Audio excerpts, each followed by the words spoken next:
Hello everyone and welcome to On Purpose Astrology. And this video is about the full moon in Libra on the 13th of April. And I've called this video Reflections and Redirections. Reflections because the full moon is a good time to reflect. The moon is at its fullest, it's at its brightest, it's at the halfway point, the peak of its monthly cycle. When the moon is full, it's, as I said, bright. It's reflecting the light of the sun to the maximum. So we can see things. We can go out in the dark when it's a full moon. We can see by the moon. We can see more into the shadows. We can see the shadows themselves more clearly when it's pitch black dark. We can't see anything. Also, in our lives on a full moon, things are on the table. We see more. We see things more clearly for what they are. So it's a good time to reflect upon that, which leads me to the next theme, which is redirections.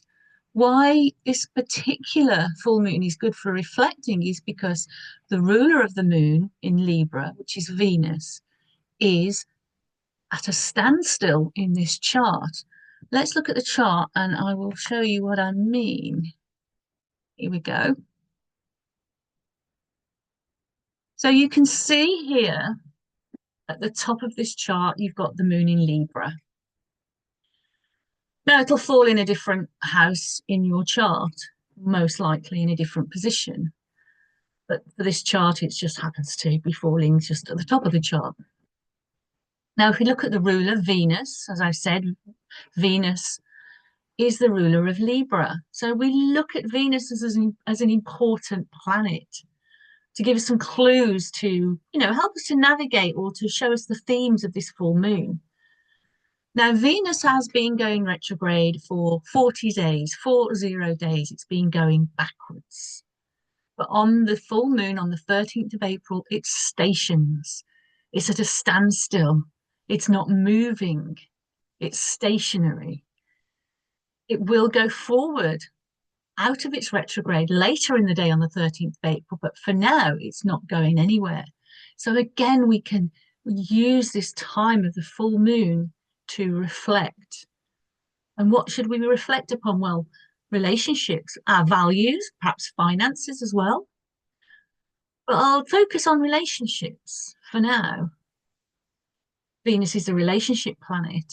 The moon in Libra needs to be in relationship. It's a sociable sign. It's a sociable air sign.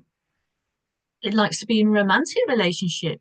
Many Librans like romantic relationships, but beyond that, Librans are sociable, as I said. So it's about relationship with friends and colleagues. They like to be around other people, Librans, generally speaking. They don't like to be on their own. So there's a theme here about relationships. And I'm not just talking, as I already alluded to, I'm not just talking about romantic relationships, although that's usually the kind of relationship that we focus on a lot more than others when we think about our feelings. And Venus here is stationary in Pisces. So we might have some very strong feelings coming up during this time of the full moon. It can be emotionally quite sensitive, and emotionally overwhelming is too strong a word, but emotions might seem higher under a full moon. So that's something to be aware of. But other relationships might include relationships with friends, with family, with colleagues. And that might have something to do with the house that the moon falls in your chart. I mean, on the seventh house, if the moon in Libra falls in your seventh house, then it's more about those kind of relationships and partnerships and marriage and that kind of thing. In the 11th house, for example, it's perhaps about relationships with various groups or friendships. Third house, it might be about neighbours and siblings. Fourth house or 10th house is going to be perhaps about parental relationships, or 10th house if it's the 10th house professional relationships. Also sixth house, more working relationships, day-to-day routine relationships, the person who serves you in the shop, or the person who, the person who's one of your colleagues, or who is someone who works under you, for example. So it's about relationships generally, but the bigger focus tends to be for most people on those romantic relationships. So there's some very interesting connections here in this chart that we can kind of just going to try and unravel some of these a little bit and give you some clues. And I think the aspects in charts like this, and within these lunations in any chart really, they give you an invitation. It's an invitation to work with them. So I offer you an invitation here to consider some of these themes. If they don't fit, the invitation's there. It doesn't have to be accepted.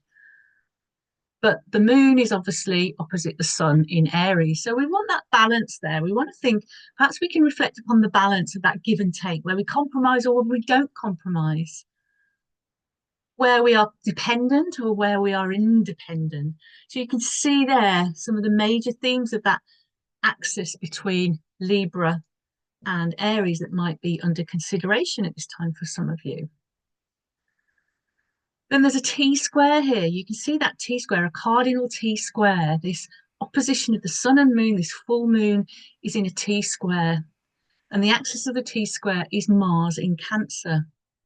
So that, again, Mars in Cancer, home and family, emotional security, dependence versus independence. Mars in Cancer, we've had Mars in Cancer for it feels like forever. And it's not the most comfortable sign for Mars. Cancer wants nothing. The sign of Cancer wants nothing but to feel comfortable, whereas Mars can make it feel a little bit uncomfortable, make it question its emotional security. It might cling more strongly to relationship to feel safer. There might be dependency or codependency. There might be issues around who you can rely on to give you that emotional security, or vice versa. Others might be thinking, wondering how much they can rely on yourself as well. Also about how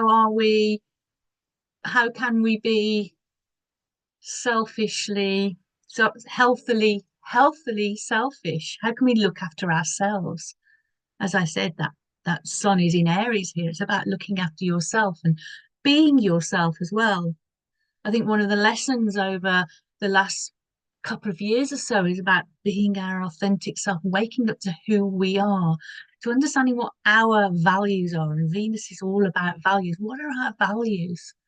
What are our values? And are we living by our values? If we're not living by our values, life can feel a little bit disjointed. So we've got that T-square. T-squares tend to cause a bit of friction, a bit of tension, but T-squares are about knowing where we can grow and develop and learn. So they are opportunities. So there's an invitation to have the opportunity to think about some of these things, if they are relevant to you, and try and work with them. And where we're helped here is that Venus in Pisces, it's standing still, but it's in a trine to Mars. It's in a water trine to Mars here. So they're both in water signs. We've got Pisces for Venus and we've got Cancer for Mars. So again, this is about being able to hold the space for yourself, for others, so that yourself and others can feel safe and protected. It's about getting in touch and being in touch with your feelings. And again, about who you can depend on. Can you depend on yourself, on others? And where's that balance? Where does depending on others go into sort of an unhealthy codependency? But it's easy, it's a more easy flowing aspect, which kind of helps when a trine plugs into a T-square. That trine, the planet that goes into the T-square, that trines into the T-square in this case, which is Venus, gives us that opportunity here to sort of work through it, but potentially work through it in a more relaxed way. And as I say, in this case, Venus plugs into this T-square by trining Mars. We mustn't forget in this chart for this full moon, Venus is at a standstill. So very much about emotionally holding the space, even if just for yourself, to reflect upon how things are and what you can do if you need to make things better in any way.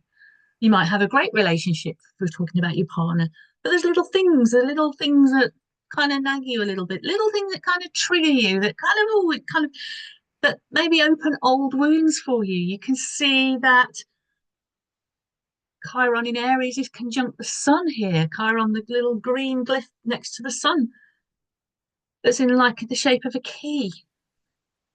Someone's got the key to your heart, the sun, then they've got the key to sort of push your triggers a little bit as well, which is very Chiron in Aries. What pushes your triggers? So again, things to reflect upon. And then the third thing, really, third or fourth thing that this configuration does, Venus, is making a quincunx aspect to the moon. The moon is about our moods as well. What gets us in a mood? Quincunx is irritable. It can be frustration. It can be those little things. You know, those little things in relationships. We all have little things that really annoy us. Um, they're only tiny little things. You know, the way someone does the washing up, or the way they forget to put the bins out, or just those tiny little things in relationships that can really annoy us. There are bigger things that can really annoy us as well. So these are the things that we can probably feel can help us to feel a little bit frustrated. Those irritations, they're hard to resolve, but I think there's that understanding and there's that tolerance that might be needed, that no one is absolutely perfect. It's also, I think, this quincunx about where your love language might not necessarily be exactly the same as the love language of the person you're in, for example, a romantic relationship with, and where you might have over idealistic and romantic expectations. For example, you might be someone who wants, the flowers every week and big romantic, grand romantic gestures, and to feel just to be given verbal acknowledgement and appreciation all the time, for example. That might be coming into that dependability thing. Whereas your partner might be someone who shows their love language by doing practical things, for example. So as well, we all have our own different patterns, and if you're reflecting on these, you will know what your patterns are and what irritates you about your partner. It's like that thing where in modern parlance it's like, oh, what gives you the ick, that kind of thing. But again, it's about understanding each other, and tolerance, I think, is the way forward. We need to have tolerance as well.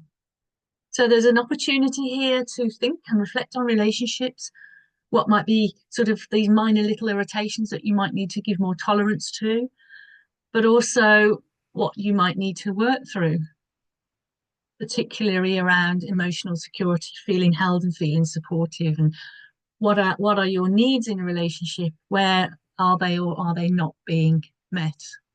And how can that be communicated?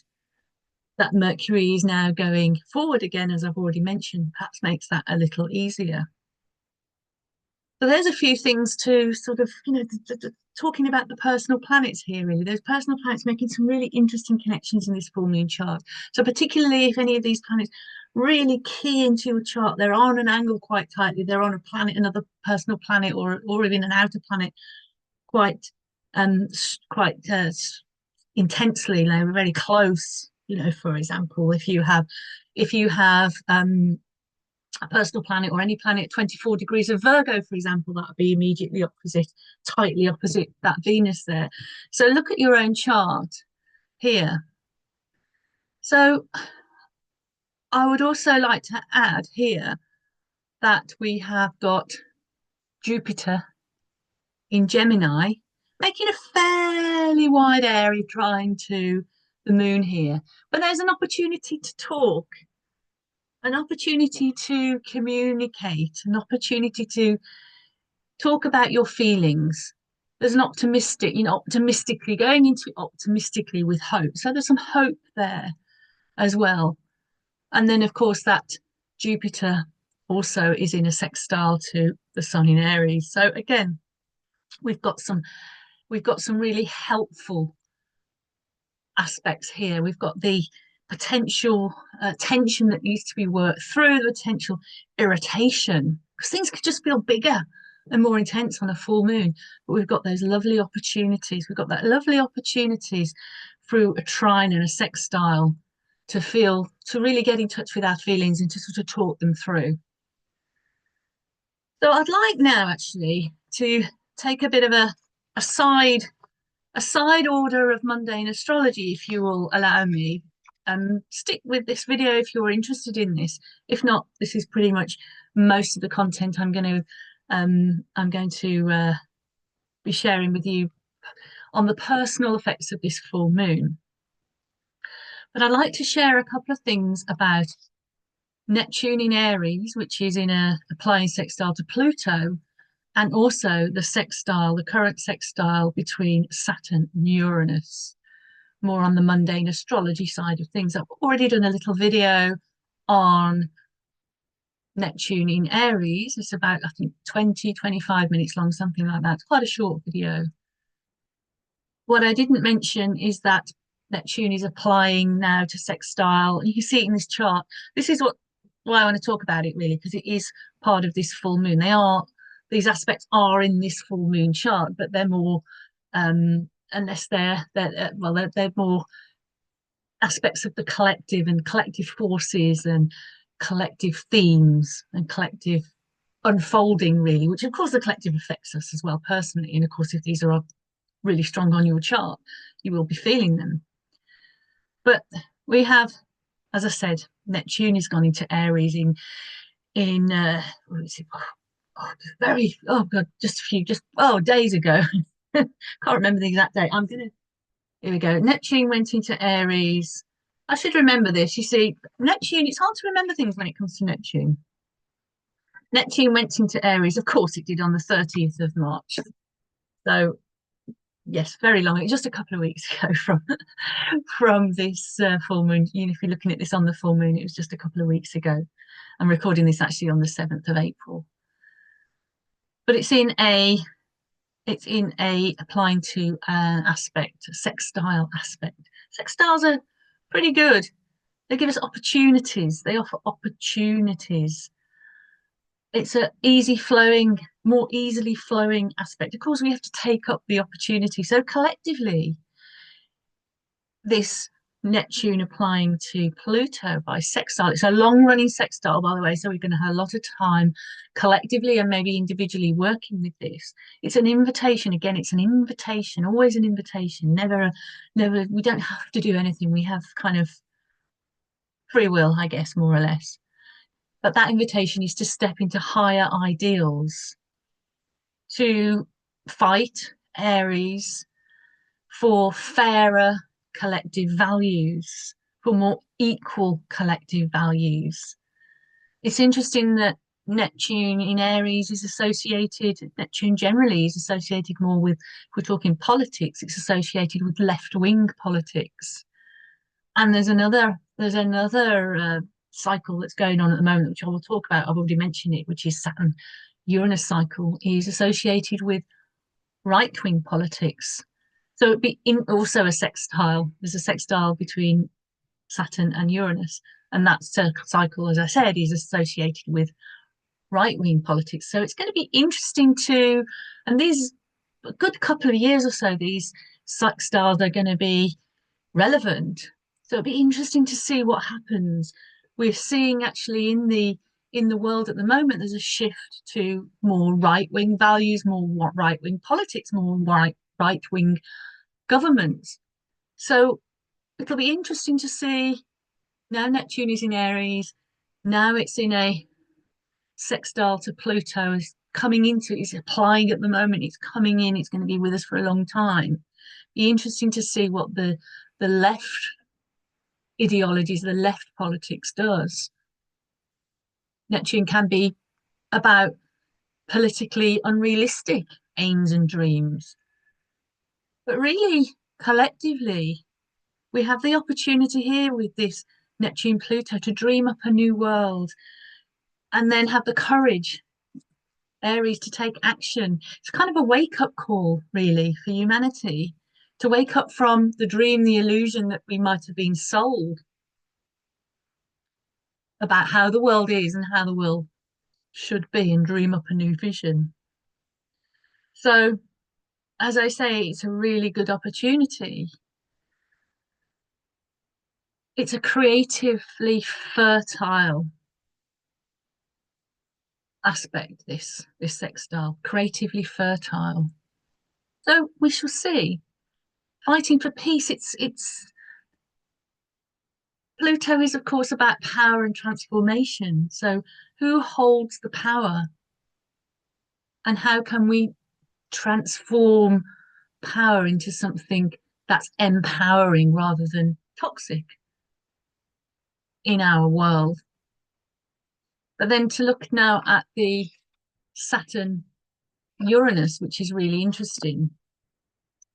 So, it is here in the chart, you can see Saturn at 25 degrees of Pisces, and then you can see Uranus at 25 degrees of Taurus. It's the last sextile of the Saturn-Uranus cycle that began in 1988. So it's the end of quite a long cycle. And we'll know later this year, we know that Uranus will be going into Gemini, so that'll kind of be fading out. So what does it mean? What does this closing cycle, closing sextile of the cycle mean? Well, first of all, to give you some idea about what this cycle actually means, this Saturn-Uranus cycle, it's about how the traditional and the old and the past ties into the new and the unorthodox. It's unpredictable. They're very different energies. Saturn likes to control, Uranus likes freedom. So again, freedom and control. So one of the first big major world events that happened during the 1988 conjunction of Saturn-Uranus was in Western countries such as the UK and America, financial deregulation of the financial market so that they had the freedom to, well, they weren't regulated as much, so their freedom to do a lot more what they wanted without having to sort of, follow so many rules, Saturn's rules. So the rules were relaxed for the financial markets. And interestingly, that conjunction was at 26, 27 degrees of Sagittarius, which is all about freedom and it's about growth. The markets grew as a result. So it was seen as a pretty good thing at the time. And then when you get to the opposition of that 1988 cycle, that conjunction, when they were in opposition 2008, 2009, Saturn was in Virgo and Uranus was in Pisces. We had the credit crunch and the banking crisis, the collapse of banks that had to be shored up by government. So you can see that government control coming back in to try and shore things up. And the opposition is always it's in these big cycles, you can almost always see like some kind of crisis, or at least you can see the results, the peak, the results of what was beginning to be seeded at the conjunction. So adjustments needed to be made. And then the closing square was in 2021, 2022. Again, it was about control. Again, Saturn, crisis and tension is this closing cycle. That's what, according to the book here, great textbook, Mundane Astrology, Bajent, Campion, and Harvey. Fantastic textbook if you're into mundane astrology, interested in these big planetary cycles. It's about crisis and tension and matters of life and death. And the control came into it, the control and the new order because of the pandemic. We were all being told by the government to stay at home. New laws came in to stop us actually moving freely and relating to others more freely. But now we're in the closing sextile, as I said. You can see in this chart, it's almost exact in this chart, right? 25 degrees. The closing cycle is the final working out of this cycle. Again, this is all described in this book, Mundane Astrology, highly recommended. It's the final working out of the cycle. Cooperation. The key is cooperation. How do we work and cooperate? How do we put the effort in to correct what has gone wrong, to make things better? It's an opportunity. The sextile always presents an opportunity to cooperate, to fix things. Doesn't mean everything's going to be broken. Of course it doesn't. But things that haven't worked so well, how do we collectively, as humanity, correct things so that when we go into the next cycle, we've learned something basically. And then the final bit of this cycle will be the semi-square in 2028 between Saturn and Uranus. And this is about, it's more friction and tension, but what this is designed to do, the opportunity here, the invitation here is to reconcile the past so we can move into the future, take forward from the past into the future the things we want to keep, but letting go of the things we don't want to keep society-wise, in the collective. It's also associated with building from the rubble of the past as well, which is interesting when you think about some of the wars that are going on now. So it looks as if I was going to make a prediction, and I don't tend to make predictions, but if I was going to make a prediction, she says she's about to make a prediction, perhaps 2028 will be about rebuilding in some of these war zones and maybe rebuilding economies as well in a different way. So it's a really interesting cycle. And as I said, when I was talking briefly about Neptune, Pluto, and all this left-wing ideology and how that's going to show up in the world, these Andre Barbeau, another incredible mundane astrologer, this book again called Planetary Cycles, Mundane Astrology, is also a must-read. It's originally in French, and this edition was translated and published by the Astrological Association. Very good. And he associates that 45-year cycle with the right-wing policies, politics, and right-wing themes and order and authoritarianism.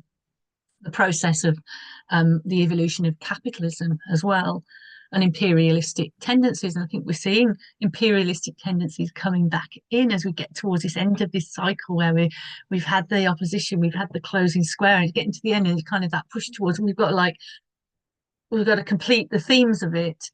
I'll just say that the 1897 cycle, which ended in 1942, not the cycle before last, did end up with the growth of fascism, which obviously was part of World War II. So that's interesting. This current cycle, Barbeau describes it, the 1988 to 2023 cycle. He talks about this book was written in, when was it originally written? 2014. It was published in 2014 and republished in 2016 by the Astrological Association. So 2014, he wrote about American domination, that one of the major themes of this was American domination, which is interesting, and globalism, which we've seen now. And I think we're kind of seeing, we're seeing some of the effects of globalism following the news today, actually, quite interesting. But there you go. I started about the full moon, but I really wanted to put a sort of bigger perspective on things, because these things are in this chart and they're things to sort of follow. And if you are so minded, they're things to reflect on, but please try not to reflect on some of these things in a negative way.